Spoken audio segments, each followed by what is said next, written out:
Micro processor की lecture series में आप सबका स्वागत है। और आज हम 8085 माइक्रो प्रोसेसर के प्रोग्राम्स को, अभी तक हमने इंस्ट्रक्शन को डिस्कस किया, अब हम छोटे छोटे प्रोग्राम्स को डिस्कस करने जा रहे हैं।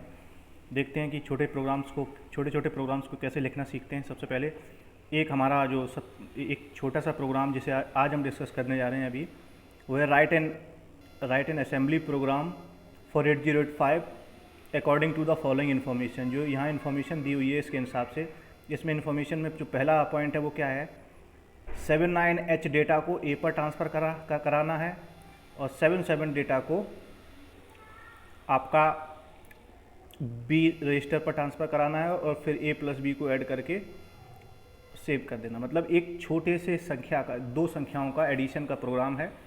सबसे पहले क्या करते हैं इसमें, सबसे पहला स्टेप क्या होगा आपका, सबसे पहले इन डेटा को इन रजिस्टर पर मूव कराते हैं। तो M B I A 79H, मतलब 79H को ए पर ट्रांसफ़र करा देना है। अब इसमें देखते जाते हैं कितने मशीन साइकिल्स हैं, कितने टी स्टेट्स हैं। वो ये बात तो हम पहले डिस्कस कर चुके हैं कि इसमें 2 machine cycle, 2 byte instruction, 2 machine cycle and 7 T states. इसी तरह से MBI B दूसरा जो आपका इंस्ट्रक्शन है वो इस चीज़ को डिनोट करेगा 79H to B। तो ये MBI B 77H, यानी 77H को B पर इमीडिएटली ट्रांसफ़र कर देना। ये भी आपका 2 बाइट का इंस्ट्रक्शन है, 2 मशीन साइकिल हैं, 7 टी स्टेट्स हैं। उसके बाद आपको ऐड कराना है, ऐड B। जब ऐड B हो जाएगा, ऐड B तो यानी कि एक्यूमुलेटर यानी A का कंटेंट जो है वो B के साथ ऐड हो जाएगा। तो ऐड B का मतलब क्या है, B और A के बीच में addition operation perform. A by default, accumulator आपका बाय डिफ़ॉल्ट हो जाएगा। तो जब ये एडिशन होगा सिंपली, तो एडिशन का जो रिजल्ट है वो आपका भी आपके जो आपका एडिशन का रिजल्ट है, देखिएगा 79 एंड 77H, 79 एंड 77H को जब जोड़ेंगे तो F0 ये डेटा आपका आएगा। ये फाइनली कहाँ, एक्यूमुलेटर में ही सेव होता है। जब दो अर्थमेटिक ऑपरेशन परफॉर्म होते हैं तो उनका एंड रिजल्ट भी आपका एक्यूमुलेटर में ही जा करके सेव होता है। अब इसके बाद क्या है, A प्लस बी को आपको एक तीसरे रजिस्टर C में सेव कर देना है। तो अभी तक जो आपका रिजल्ट आया है, A प्लस बी का जो रिजल्ट आया है वो कहाँ, एक्यूमुलेटर यानी A में ही सेव है। लेकिन अभी आपको क्या कराना है, इस ए के डेटा को आपको C पे ट्रांसफ़र करा देना है। तो सिंपल उसके लिए ट्रांसफ़र इंस्ट्रक्शन का इस्तेमाल करेंगे। ट्रांसफ़र आपका इंस्ट्रक्शन क्या होगा, अभी तक हम ये इंस्ट्रक्शन डिस्कस कर लिए, MBI A, MBI B, add B। अब हम चलते हैं क्या, मूव MOV C, A, यानी A के डेटा को C पर आपको ट्रांसफ़र करा देना है। तो A का डेटा जो भी आया, यानी A पर जो डेटा था वो क्या था, F0। तो जो F0 था, A का डेटा क्या था आपका F0। इस F0 को आपको C पर ट्रांसफ़र करा देना है सिंपली। ये इंस्ट्रक्शन इस चीज़ को बोले। उसके बाद हाल्ट। इस तरह से आपका छोटा प्रोग्राम पूरा एग्जीक्यूट हो गया, पूरा प्रोग्राम ख़त्म हो गया। अब इसमें पूछ सकते हैं लेंथ ऑफ द प्रोग्राम क्या हो जाएगी। तो लेंथ ऑफ द प्रोग्राम में सारे इंस्ट्रक्शंस की जो लेंथ है उसे ऐड कर दो तो पूरे प्रोग्राम की लेंथ निकल के आ जाएगी। तो 2 2 1 1 1 यानी कि 2 2 4 तो 3 7, तो 7 वाइट इंस्ट्रक्शन हो गया ये। और उसके बाद आपसे पूछ सकता है number of machine cycles in the program, कितनी मशीन साइकिल्स इस्तेमाल हुई। तो 2 2 2 1 1 1 2।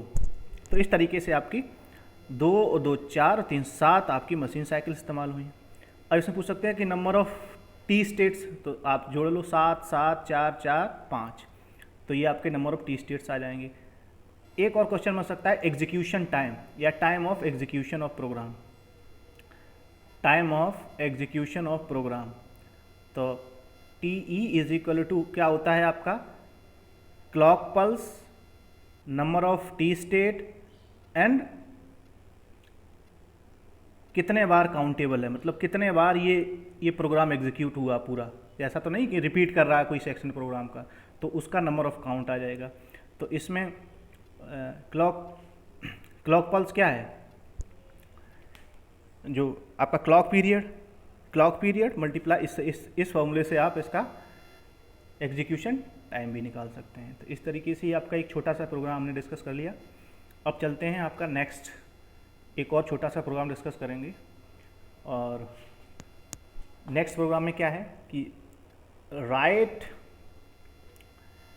N assembly program to perform subtraction operation between the first two content of the memory location and store the result in the next location। मतलब क्या है कि एक memory है, स्टैक मेमोरी आपके सामने दिख रही है, उसके मेमोरी के 2 कंटेंट्स को आपको ऐड करना है और इस एडिशन का जो रिजल्ट है उसे नेक्स्ट लोकेशन पर स्टोर करना है। इसके लिए आपको एक छोटा सा प्रोग्राम लिखना है।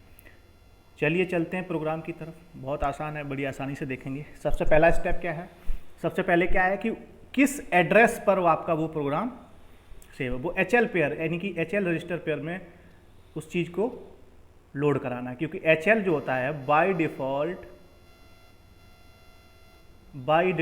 डिफ़ॉल्ट मेमोरी पॉइंटर होता है HL रजिस्टर पेयर जो आपका बाय डिफ़ॉल्ट। तो अब सबसे पहला जो इंस्ट्रक्शन होगा वो क्या होगा, LXIH। ये जो LXIH with this much data, तो यानी कि जो 5000 ये HL पर आपको सबसे पहले लोड करा देना है। ठीक है, उसके बाद क्या होगा, MOV M2A यानी कि मूव कराना है आपको मेमोरी के डेटा को, यानी जो स्टैक मेमोरी का डेटा है उसे एक्यूमुलेटर पर मूव करा देना है। तो सबसे पहले ये आपका मेमोरी, ये 500 मेमोरी लोकेशन पर जो 19 था वो आपका एक्यूमुलेटर पे आ गया। उसके बाद क्या है, INXH का मतलब क्या हुआ, जो आपका INXH है इसका मतलब होता है increase the content of HL pair. HL क्या है, बाई डिफ़ॉल्ट आपका मेमोरी लोकेटर है, बाई डिफ़ॉल्ट रजिस्टर पॉइंटर है। तो ये आपको अभी 500 पे था, अब ये अपने आप बढ़ करके 5001 पे आ जाएगा। तो आपका मेमोरी लोकेशन में क्या डेटा आप दिखाई दे रहा है, DD। और ये 19 कहाँ पहुँच गया है आपका, ये आपका एक्यूमुलेटर में आ चुका है। अगला इंस्ट्रक्शन क्या है, सब M का मतलब होता है कि मेमोरी को घटा देना है। किसमें से, एक्यूमुलेटर में से। जब कोई प्रोग्राम न दिया हो तो जब कोई रजिस्टर नहीं होता है तो बाय डिफ़ॉल्ट एक्यूमुलेटर में से मेमोरी को घटा देना है। मेमोरी कहाँ इस वक्त है, मैंने इसके बाद INXH के बाद मेमोरी थी आपकी 5001H पे यहाँ, और तो इस लोकेशन पे क्या डेटा था, DD। तो DD मतलब क्या है, एक्यूमुलेटर में से घटा देना है। एक्यूमुलेटर में क्या था, 90, ये देखो 90 माइनस DD सिंपली। ठीक है, तो सब M हो गया। उसके बाद स्टोर कहाँ करा देना है, 5001H पे। STA, ये जो अगला इंस्ट्रक्शन है वो क्या, STA 500H। तो जा करके जब इनको इसे घटाया तो जो रिजल्ट आया वो आया आपका 81। याद रखना सारे के सारे ये ऑपरेशन आपके, और ये नेक्स्ट लोकेशन पे यानी 5002H पर ये 81 जा करके सेव हो जाएगा। यही हमारा प्रोग्राम था। इतने ही प्रोग्राम को हम एग्जीक्यूट करना चाहते थे।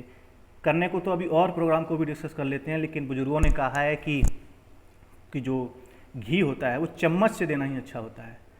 घी में तभी स्वाद आता है जब से चम्मच से खाया जाता है।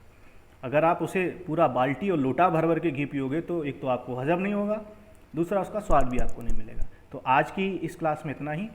नेक्स्ट छोटे छोटे प्रोग्राम्स के साथ फिर मिलेंगे अगली क्लास में। तब तक के लिए धन्यवाद।